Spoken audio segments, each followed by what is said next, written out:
Hello friends, welcome to TRSC channel. ரொம்ப நாளைக்கு அப்புறம் ஒரு ரெசிபி வீடியோ ஷேர் பண்ணுறேன். ஃபஸ்ட் டைம் காளான் பிரியாணி செய்ய போகிறேன். நான் லோக்கல் ஷாப்பில் காளான் கேட்டு பார்த்தேன், எங்கேயுமே எனக்கு கிடைக்கல. ரொம்ப நாளாக தேடி பார்த்து எனக்கு இப்போ தான் கிடச்சது. அது ஒரு டிபார்ட்மெண்ட் ஸ்டோரில் கிடச்சது.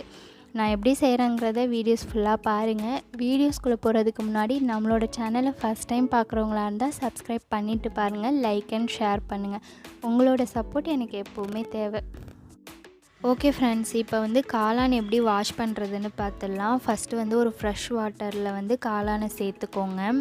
நெக்ஸ்ட்டு காளானை நம்ம மேலாப்பில் அப்படியே லைட்டாக தேய்ச்சி விட்டாலே அதில் இருக்கிற அந்த வளவளப்பு கருப்பு கலரில் இருக்கிறது எல்லாமே வந்துடும்.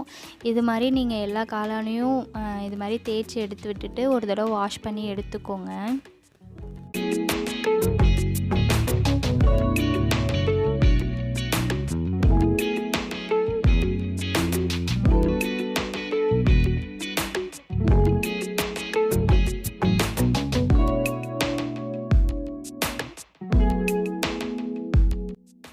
இப்போது செகண்ட் டைமாக காளானை ஃப்ரெஷ் வாட்டரில் சேர்த்துட்டு கொஞ்சமாக கல் உப்பு சேர்த்துக்கோங்க.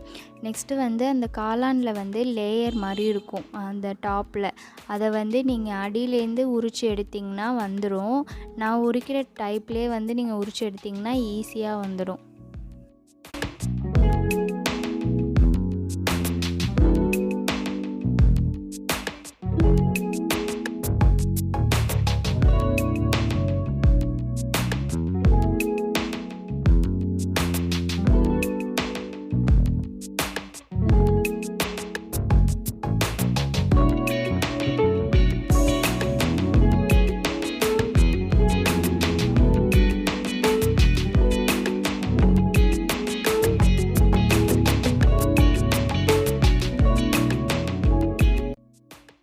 இப்போது தேர்ட் டைமாக காளான தோல்லாம் உரித்து எடுத்ததுக்கப்புறம் ஒரு தடவை வாஷ் பண்ணி எடுத்துக்கோங்க.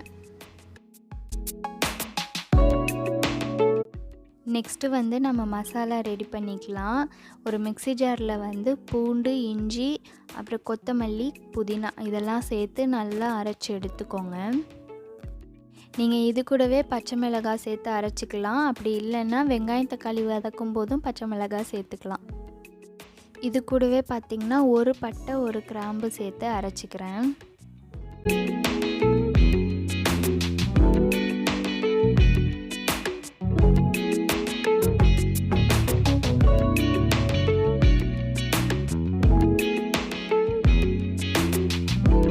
நெக்ஸ்ட்டு நான் இப்போ குக்கரில் தான் பிரியாணி செய்ய போகிறேன். அதுக்கு நம்ம குக்கரை ஹீட் பண்ணிவிட்டு அது கூடவே நெய் ஒரு 2 ஸ்பூன் ஆயில் சேர்த்துக்கோங்க.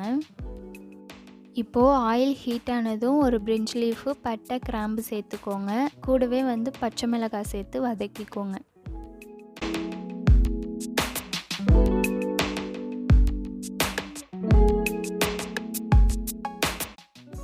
நெக்ஸ்ட்டு வெங்காயம் சேர்த்து நல்லா ப்ரௌனிஷ் ஆகிற வரையும் வதக்கிக்கோங்க.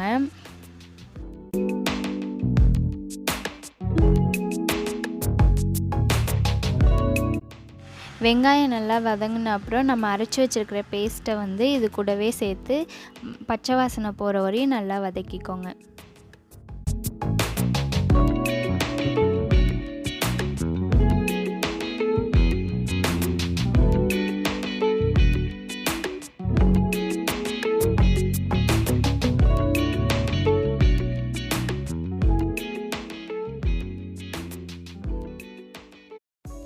பச்சை வாசனைலாம் போனதுக்கப்புறம் நம்ம தக்காளி ஆட் பண்ணிக்கலாம். தக்காளி ஆட் பண்ணி நல்லா வதக்கிக்கோங்க மசிகிற அளவுக்கு.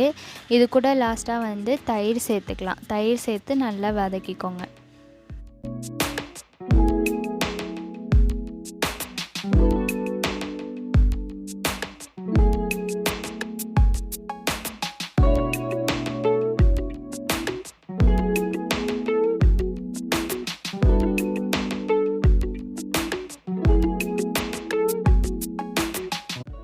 நெக்ஸ்ட்டு மசாலா சேர்த்துக்கலாம். அரை ஸ்பூன் அளவுக்கு கரம் மசாலா, 1 டீஸ்பூன் அளவுக்கு மிளகாத்தூள் சேர்த்து நல்லா வதக்கிக்கோங்க. நெக்ஸ்ட்டு கொஞ்சமாக தண்ணி சேர்த்து இந்த மசாலா எல்லாமே பச்சை வாசனை போகிற அளவுக்கு வதங்க விடுங்க.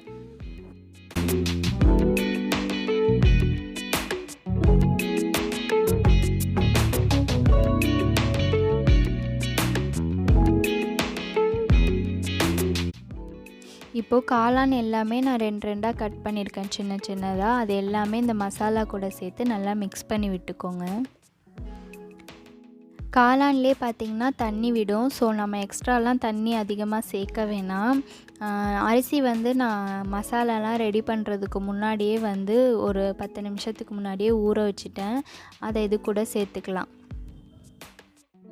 2 டம்ளர் நான் ரைஸ் எடுத்திருக்கேன். 2 டம்ளருக்கு வந்து 4 டம்ளர் தண்ணி சேர்த்தா கரெக்டாக இருக்கும். எக்ஸஸ் வாட்டரும் வந்து நம்ம ஊற்றணுன்னு அவசியம் இல்லை. ஏன்னா வந்து காளான்லேயே நமக்கு தண்ணி விடும். இப்போ ஊற வச்சுருக்கிற ரைஸை வந்து மசாலா கூட நல்லா மிக்ஸ் பண்ணி விட்டுட்டு நம்ம தேவையான அளவு தண்ணியெல்லாம் ஊற்றிக்கலாம். தேவையான அளவு உப்பும் சேர்த்துக்கோங்க லாஸ்ட்டாக. எல்லாமே மிக்ஸ் பண்ணிவிட்டு வந்து குக்கரை விசில் விட்டு எடுத்துக்கோங்க. நான் வந்து அரிசி ஊற வச்சதுனால சீக்கிரம் வெந்துடும். அதனால் ஒரு 3 விசில் விட்டாலே கரெக்டாக இருக்கும். நீங்கள் வந்து நீங்கள் எப்போவும் ரெகுலராக வைக்கிற அரிசியை பொறுத்து விசில் விட்டு எடுத்துக்கோங்க.